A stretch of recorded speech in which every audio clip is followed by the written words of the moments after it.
¿Qué tal, chavos? Buen día. Es un gusto estar de nuevamente hoy con ustedes. Espero que hayan tenido un buen fin de semana, que hayan podido relajarse un poquito. Hoy vamos a ver la materia de taller de lectura y redacción para segundo semestre de preparatoria. Mi nombre es el profesor Ángel Flores Almeida.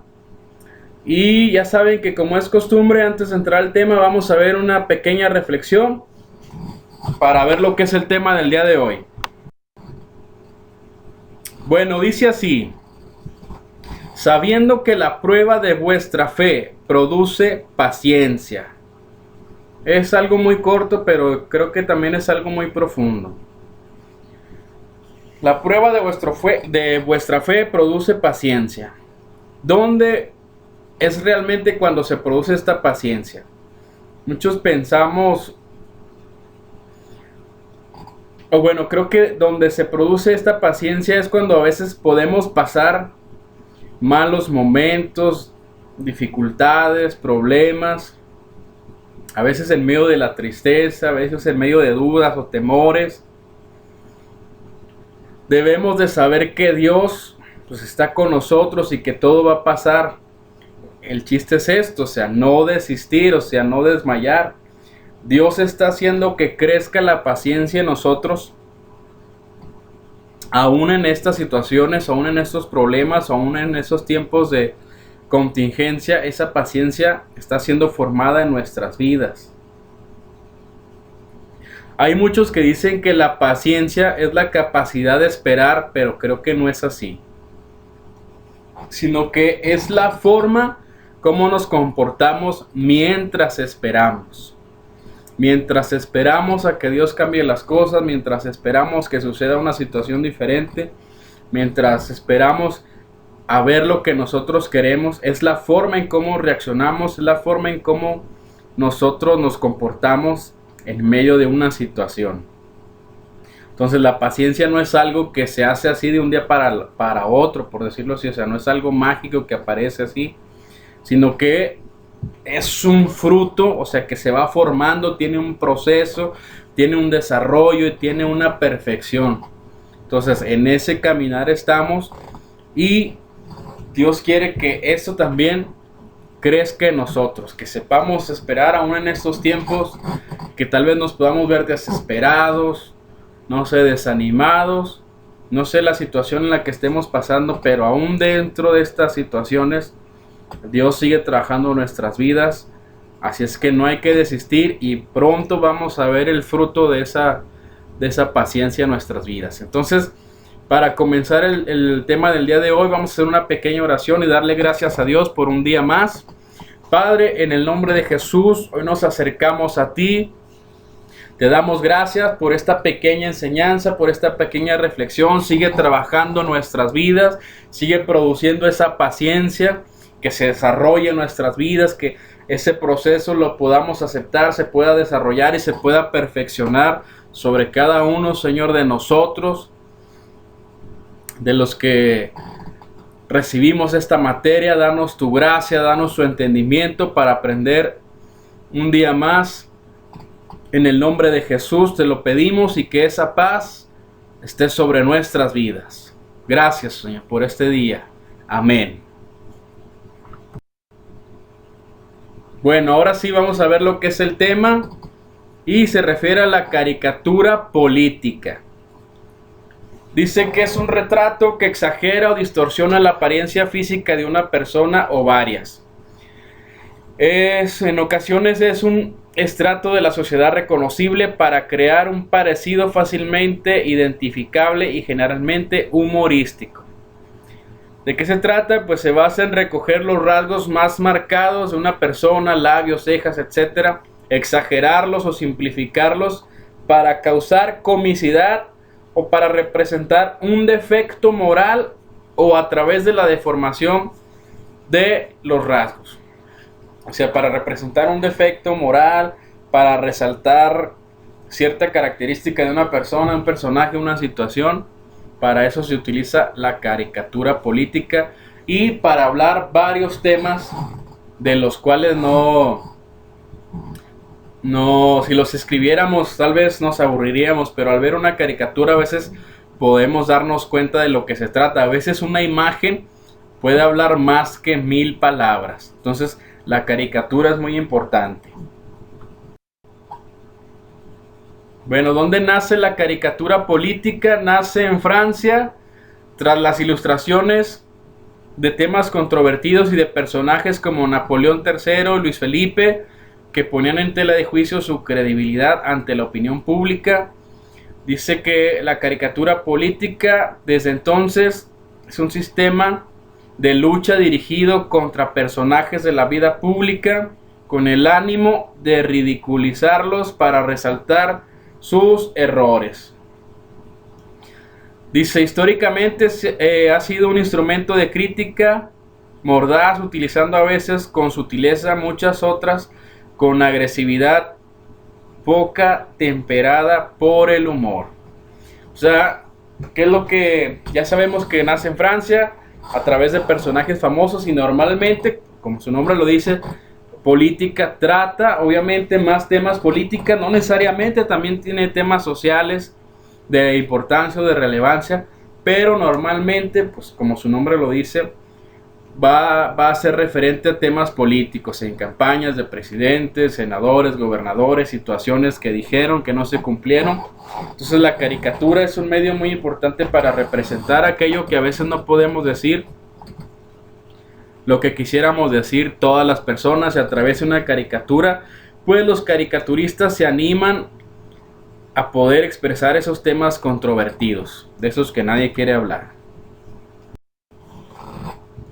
¿Cuáles son algunas características? Pues es la exageración de los rasgos del personaje, por lo general también el más significativo para producir un efecto grotesco. Como dijimos, puede ser la boca, la cabeza. Tratamos de deformar o exagerar los rasgos del personaje. Dice, pero con pocos trazos para captar también la esencia del personaje. A pesar de la exageración, la caricatura debe ser, o sea, un retrato, debe ser retrato, ya que se debe reconocer e identificar el personaje aún con las alteraciones o exageraciones o deformaciones que se le haga a la caricatura, al personaje o a la situación. O sea, aún así con eso debemos de identificarlo. Bien, el caricaturista realiza un juicio o irónico de sobre las cosas o seres. Puede contener onomatopeyas, es decir, palabras que representan ruidos o sonidos no verbales, guau, pío, pío, etcétera, para saber que está dormido. También puede tener interjecciones, palabras que expresan estado de ánimo, como lo vemos ahí, algunas de ellas. Bien, dice que el caricaturista utiliza diferentes recursos para expresar su postura frente a un hecho, y algunos de ellos son los siguientes. Esos elementos son lo absurdo, el contraste, la asociación, la sustitución, el chiste verbal, la exageración, la ironía, la analogía. Y vamos a ver a grandes rasgos algunos de ellos. Bueno, el absurdo dice que plantea situaciones que son imposibles en el mundo real y que resultan contradictorias a la lógica y sentido común. El contraste confronta conceptos o principios opuestos, gordo, flaco, astuto, torpe, etc. Se hablan de las dos cosas al mismo tiempo. Y puede ser escrita, no mucho texto, o con la imagen. La asociación, y se establece una relación entre conceptos o situaciones que normalmente no la tienen y que son más bien extrañas. Así se provoca una situación inusual o absurda. La sustitución, se reemplaza un objeto por otro y se le coloca en una situación inusual o absurda también. Ahí vemos un ejemplo. Continuamos. El chiste verbal provoca la risa gracias a la ambigüedad que el lenguaje presenta en la vida diaria.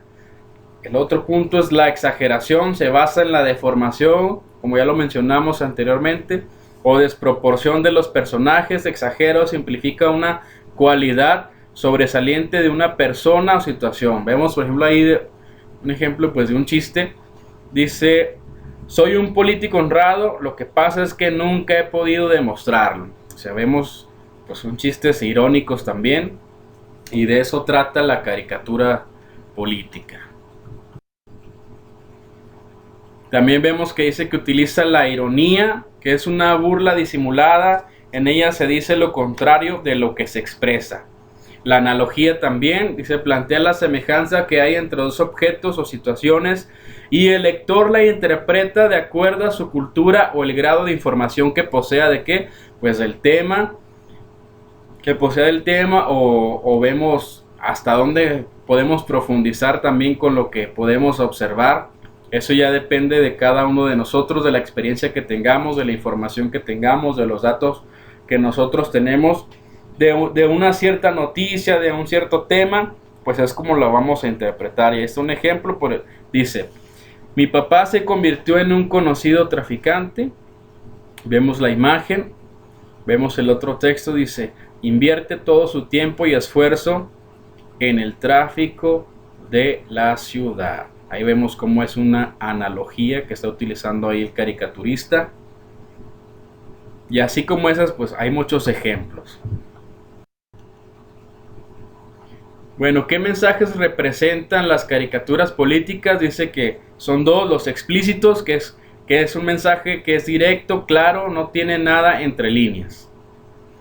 El implícito es indirecto, esconde otro significado o explicación, puede ser confuso o difícil de captar, por lo que requiere un análisis profundo para poder entenderlo. Pues ahí, como decíamos, o sea, sí necesitamos tener cierta información o estar familiarizados con el tema, profundizar un poco, pues para no nada más captar lo que es el mensaje explícito, sino tratar de analizar la caricatura y ver lo que el autor o el caricaturista pues quiere darnos a entender también. Entonces, para concluir, podemos decir que gracias a la caricatura política, la prensa escrita lleva al lector a visualizar una determinada noticia, permite comprender aquello que parece complicado y se permite valorar un hecho. Es un excelente auxiliar para entender nuestra realidad y nos invita a reírnos de ella. Otra característica también, por ejemplo, de la caricatura, es que aquí en este caso, por ejemplo, que normalmente es en la prensa escrita, como en los periódicos diarios, es de que el responsable ahora sí de la caricatura, el responsable es el periódico o es el editorial. Por ejemplo, a diferencia de un artículo de opinión, que ahí se deslinda totalmente la empresa o la compañía o lo que se trata, se deslinda y solamente hace que los comentarios todos son el punto de vista de la persona que está dando pues ahí su relato o la información. Pero aquí en la caricatura política pues sí se hace responsable, en este caso el periódico, el editorial. Entonces, chavos, sin más por el momento, les doy gracias por su atención. Les deseo que bendiciones para ustedes, para toda su casa. También les recuerdo que deben de estar subiendo sus trabajos a tiempo y forma en la plataforma para ser revisados, para ser evaluados. Y pues, chavos, sin más por el momento, nos vemos en un próximo video. Saludos.